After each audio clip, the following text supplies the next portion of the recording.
ही काय करणार आहे?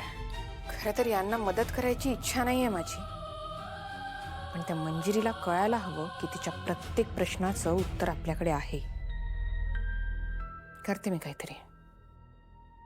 मीरा, तू एक काम कर, तुझा हात पुढे घे. एक मिनिट मीरा, काय करणार आहे तू? थांबा एक मिनिट, बघू तर द्या.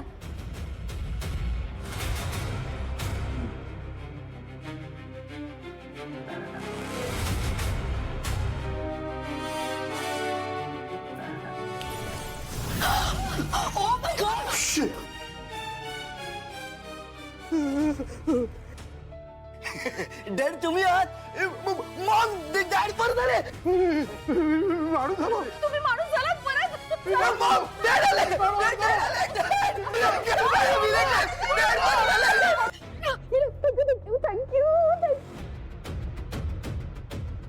थँक्यू खरंच थँक्यू.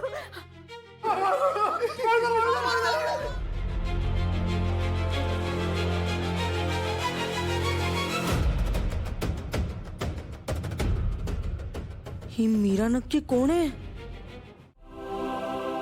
ये.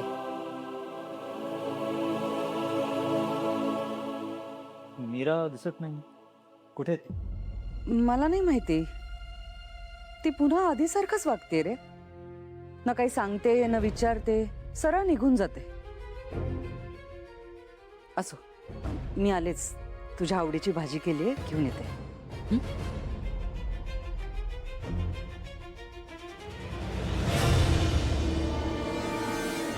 मीरा,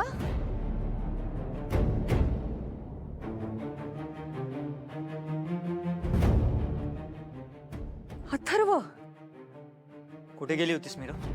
बंदोबस्त करायला गेले होते. करून आले. कसला बंदोबस्त? या बाईचं खरं रूप सगळ्यांसमोर आणायचं होतं ना, त्याचाच बंदोबस्त करायला गेले होते.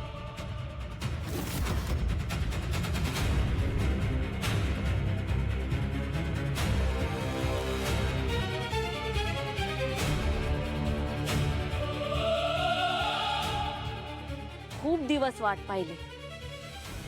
शेवटी आज तो दिवस उगवलाच. अथर्व, मी तुला म्हटलं होतं ना, हिचं वागणं बदललंय. बघतोयस ना तू, पुन्हा आरोप करते माझ्यावर. मंजिरी, इतकी वर्ष तुझं खरं रूप तू सगळ्यांपासून लपवत आलीस, पण आता नाही. आता बघाच, तुमच्या बरोबर मंजिरी म्हणून राहणारी ही बाई मुळात मनुष्यच नाही.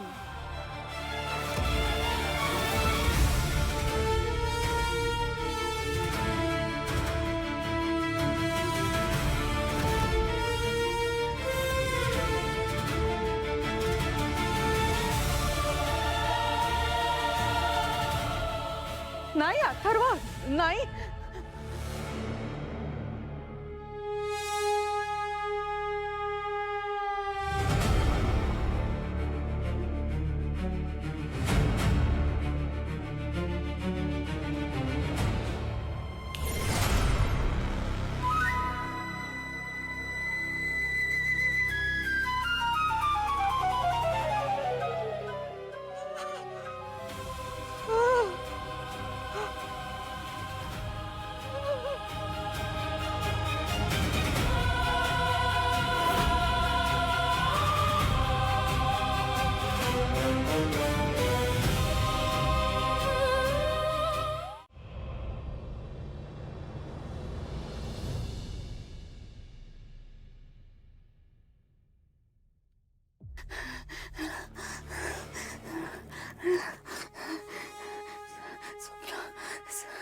स्वप्न होता.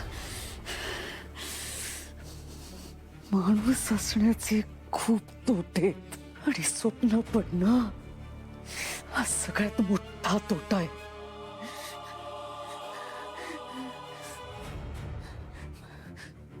माझं हे स्वप्न खरं तर होणार नाही ना?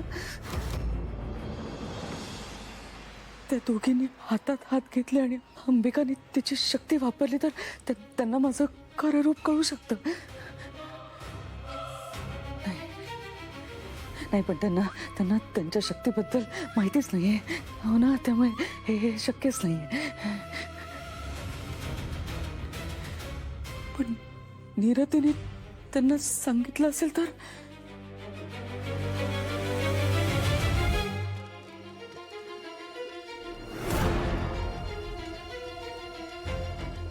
ताई, हीच ती म्हातारी.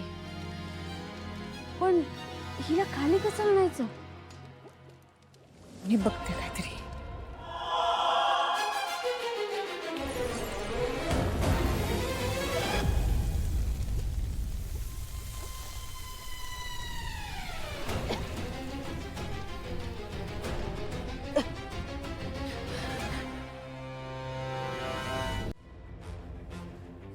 मार्जरी, मार्जरी काय झालं? मार्जरी बोल ना काहीतरी. काय झालंय? गुहेत काही झालंय का? कोणी आलंय का? मार्जरी बोल.